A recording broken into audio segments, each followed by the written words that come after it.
C'est là que montent les tribus de l'Éternel, un témoignage à Israël. Psaume 122. Quel est donc ce témoignage? C'est le témoignage de Sion lui-même. Mais qu'est-ce que Sion? Regardons l'histoire de Sion, vous aurez l'explication de ce qu'est le témoignage. En premier lieu, le témoignage est pour et procède de la souveraineté absolue du Seigneur. Et dans notre propre temps, il signifie le Seigneur Jésus. C'est là où le témoignage commence. Le témoignage découle de la souveraineté absolue du Seigneur Jésus. Sion est la ville du grand roi, psaume 48:2. David vivait dans Sion, Salomon vivait dans Sion. Considérons très brièvement son histoire.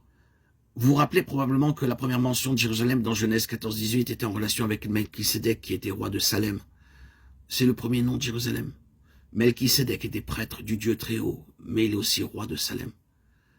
La première mention de Sion, où Jérusalem est liée à la royauté en relation avec le sacerdoce. Ensuite, nous voyons que Sion était la citadelle, ou la forteresse de Jérusalem qui était entre les mains des Jébusiens. Elle fut appelée en premier lieu Jébu, le bastion des Jébusiens. Elle fut entre les mains des Jébusiens durant toute la période des juges, le règne de Saül et le règne de David à Hébron. Quand tout Israël vint à Hébron faire de David leur roi, doublement établi dans son royauté, alors il est allé à Jébu et a alors lancé ce défi à ses puissants hommes. Quiconque battra le premier, les Jébusiens sera chef et prince. 1 Chroniques 11:6. Joab monta le premier, mais c'était une forteresse qui était considérée absolument inexpugnable par les Jébusiens, car ils disaient l'aveugle et le boiteux sont suffisants pour défendre tout cela. Or, ce n'est pas seulement une histoire. Il y a quelque chose dans tout cela qui renferme une immense signification et qui nous concerne, vous et moi. L'établissement du Seigneur Jésus dans la souveraineté absolue n'est pas un jeu d'enfant. Considérons-le dans son propre cas. Quelle chose immense ce fut de parvenir à l'ascendance absolue sur toutes les forces du mal. Quelle prise les forces du mal avaient sur la citadelle de l'âme de l'homme sur ce monde. Une telle emprise faisait dire à l'ennemi que sa position était inexpugnable.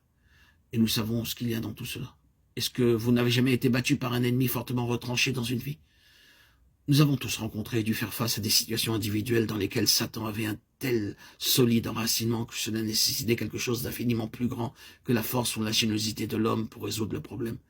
Le problème de la délivrance de cette âme, l'établissement de la seigneurie de Christ dans cette vie ou dans cet endroit-là n'était pas une petite chose. Cependant, délaissons ce qui peut seulement demeurer objectif pour l'appliquer à nous-mêmes. C'est l'aspect que nous voulons considérer maintenant. Nous pouvons chanter nos hymnes tels que couronnons-le, couronnons-le. Nous pouvons en proclamer avec force et véhémence que Jésus est Seigneur. Mais c'est justement dans ce domaine que toutes nos propres batailles font rage. N'avez-vous jamais polémiqué avec le Seigneur dans des domaines de votre propre vie où l'issue de la controverse était la suivante? Est-ce qu'il va être au Seigneur dans tout cela? N'avez-vous jamais fait face à des situations, à des circonstances où il paraissait évident pour tout le monde que le diable avait la maîtrise de la situation, qu'il avait conquis le terrain et le fortifié, comme s'il en était Seigneur et Maître? Est-ce que nous ne sommes pas constamment confrontés à des choses comme celle-là, où il semble que le diable, et non Jésus, soit le Seigneur? Cela se présente à nous, dans notre propre vie spirituelle, comme une immense épreuve de la foi. Je pense que les expériences dans lesquelles le peuple de Sion est introduit ne sont pas les expériences ordinaires de la vie chrétienne, ni les persécutions, les tentations ordinaires et les difficultés inhérentes au fait d'être chrétien. Ces situations sont beaucoup plus spirituelles et nous impliquent profondément. Et parfois, la foi est éprouvée sur la base de cette question. Est-ce que Jésus est Seigneur malgré tout cela? Regarde la situation, regarde les circonstances, regarde les forces qui semblent la contrôler. Jésus est-il Seigneur? J'espère que je ne scandalise personne. Vous pouvez ne pas avoir eu cette expérience. Dans ce cas, ne soyez pas scandalisés, ne vous inquiétez pas de cela. Mais certains savent de quoi je veux parler, car ils ont été dans le tourbillon de ces épreuves spirituelles, soulevant la question de savoir si après tout le Seigneur était réellement Seigneur.